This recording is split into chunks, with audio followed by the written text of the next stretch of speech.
Hi everyone, welcome to my channel Kasturaya's journey. ఈ వీడియోలో పెంచులకోన శ్రీ లక్ష్మీ నృసింహస్వామి వారి ఆలయం దర్శించుకుందాం. ముందుగా పెంచులకోన ఎలా చేరుకోవాలి, ఎక్కడ స్టే చేయాలో చూద్దాం. పెంచులకోన తిరుపతి నుంచి 113 కిలోమీటర్లు మరియు నెల్లూరు నుంచి 70 కిలోమీటర్లు, రాయచోటు నుంచి 34 కిలోమీటర్ల దూరంలో కలదు. తిరుపతి నుంచి పెంచులకోనకు వచ్చేవాళ్ళు వెంకటగిరి మీదుగా రాపూర్ చేరుకుని రాపూర్ నుంచి పెంచులకోనకు వెళ్ళవలను. నెల్లూరు నుంచి వచ్చేవాళ్ళు పగలకూరు మీదుగా రాపూర్ చేరుకుని అక్కడి నుంచి వెళ్ళవలను. తిరుపతి నెల్లూరు నుంచి నేరుగా పెంచులకోనకు బస్సెస్ అందుబాటులో లేవు. రాపూర్ నుంచి మాత్రమే బస్సెస్ ఆర్ షేర్ ఆటోస్ అందుబాటులో కలవు. Rapur to Penchalakona bus timings డిస్క్రిప్షన్లో ఇస్తాను, చెక్ చేయండి. పెంచులకోనలో దేవస్థానం వారి రూమ్స్ అందుబాటులో ఉన్నాయి, కానీ ఆన్లైన్ బుకింగ్ లేదు. మొబైల్ నంబర్ ద్వారానే బుక్ చేసుకోవాలి. దేవస్థానం వారి మొబైల్ నంబర్ డిస్క్రిప్షన్లో ఇస్తాను, చెక్ చేయండి.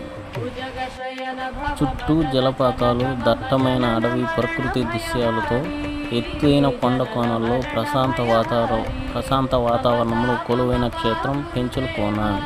ఈ ఆలయం చుట్టూ దట్టమైన చెట్లతో కూడిన కొండలు ఉన్నాయి. పెంచులకోన ఆలయం నల్లమల అడవులు, శేషాచలం అడవులు కలిసిపోయే ప్రాంతంలో సముద్ర మట్టానికి 3000 కిలోమీటర్ల ఎత్తులో కలదు. పెంచులకోన లక్ష్మీ నృసింహస్వామి ఆలయం నరసింహస్వామి దివ్యక్షేత్రాల్లో ఒకటి. శ్రీహరి నరసింహుడిగా మారి హిరణ్యకశిపుడిని చంపి ఉగ్రరూపంలో వెళుతుంటే ఆ ఉగ్రరూపాన్ని చూసి దేవతలు ప్రజలు భయపడిపోతారు. అలా శేషాచలం అడవుల్లో వెళుతుంటే చెంచులక్ష్మి కనిపిస్తుంది. చెంచులక్ష్మి యొక్క సౌందర్యాన్ని చూసి స్వామివారు శాంతించారు. నృసింహస్వామివారు చెంచులక్ష్మిని వివాహం చేసుకుని ఈ అటవీ ప్రాంతంలో శిలగా మారిపోయాడు. ఆ శిల ఏర్పడిన ప్రాంతమే పెనుశిల అయింది. కాలక్రమేణా అది కాస్త పెంచులకోనగా మారింది. పెంచులకోనలోని గర్భగుడి సుమారు 800 సంవత్సరాల పూర్వం నిర్మించినట్లు చరిత్ర. పూర్వం కన్వ మహర్షి ఇక్కడ తపస్సు చేశాడని, ఆయన ఆశ్రమం పక్కనే ఉన్న ఏరును కన్వేరుగా పిలిచేవారని, అది కాస్త కాలక్రమేణా కండలేరుగా మారిందని చరిత్ర కథనం.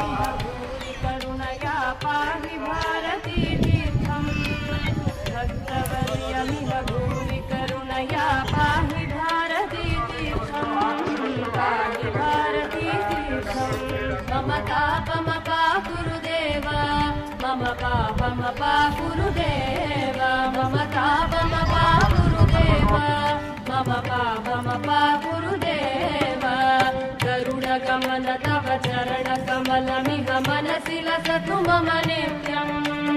గరుడగమన తవ చరణ కమలమిహ మనసి లసతు మమ నిత్యం. మనసి లసతు మమ నిత్యం. మమ తాపమపా గురుదేవ, మమ పాపమపా గురుదేవ. మమ తాపమపా గురుదేవ, మమ పాపమపా గురుదేవ. మమ తాపమపా గురుదేవ, మమ పాపమపా గురుదేవ. ఆలయం యొక్క టైమింగ్స్ డిస్క్రిప్షన్లో ఇస్తాను, చెక్ చేయండి. ఈ ఆలయం యొక్క క్షేత్రపాలకుడు ఆంజనేయ స్వామి. ముందుగా నరసింహస్వామిని దర్శనం చేసుకునే ముందుగా ఆంజనేయ స్వామిని దర్శనం చేసుకోవాలి. అప్పుడే మీ కోరికలు నెరవేరుతాయని అర్చక స్వాములు తెలియజేశారు. కమలమిహ మనసి లసతు మమ నిత్యం. మనసి లసతు మమ నిత్యం. మమ తాపమపా గురుదేవ. Inside camera not allowed. స్వామివారు ఈ విధంగా ఉంటారు, దర్శనం చేసుకోండి. స్వామివారి కళ్యాణోత్సవం జరుగుతుంది. చిన్న క్లిప్ వేస్తున్నారు.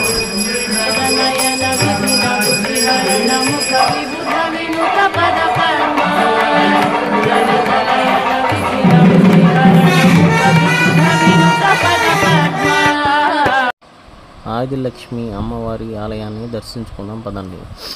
శ్రీహరి చెంచులక్ష్మిని వివాహం చేసుకున్నాడని తెలిసిన ఆదిలక్ష్మి ఆగ్రహించి స్వామివారికి దూరంగా ఏటిగట్టుకు దూరంగా వెళ్ళి శిలగా మారిపోయింది. ఇప్పుడు అక్కడే ఆదిలక్ష్మి అమ్మవారి ఆలయం నిర్మించారు. భుజగశయన భవ మదన జనక మమ జనన మరణ భయహారీ. జనన మరణ భయహారీ. మమ తాపమపా గురుదేవ, మమ పాపమపా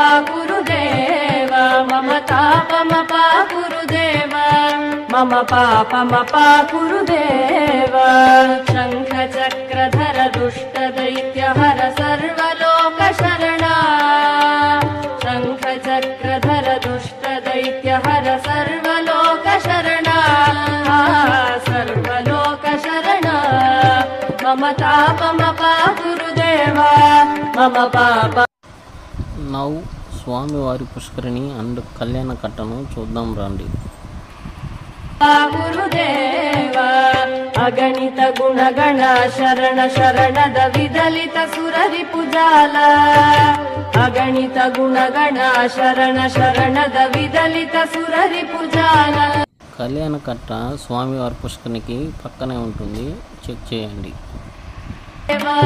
मम पापमपा गुरुदेव मम तापमपा गुरुदेव मम पापमपा गुरुदेव भक्तवर्यमिह भूरि करुणया पाहि भारती तीर्थम् भक्तवर्यमिह भूरि करुणया पाहि भारती तीर्थम् पाहि भारती तीर्थम्. मम तापमपा गुरुदेव मम पापमपा गुरुदेव मम तापमपा गुरुदेव मम पापमपा गुरुदेव. गरुडगमन तव चरणकमलमिह मनसि लसतु मम नित्यम् गरुडगमन तव चरणकमलमिह मनसि लसतु मम नित्यम् मनसि लसतु मम नित्यम्. मम तापमपा गुरुदेव मम पापमपा गुरुदेव मम तापमपा गुरुदेव मम पापमपा गुरुदेव.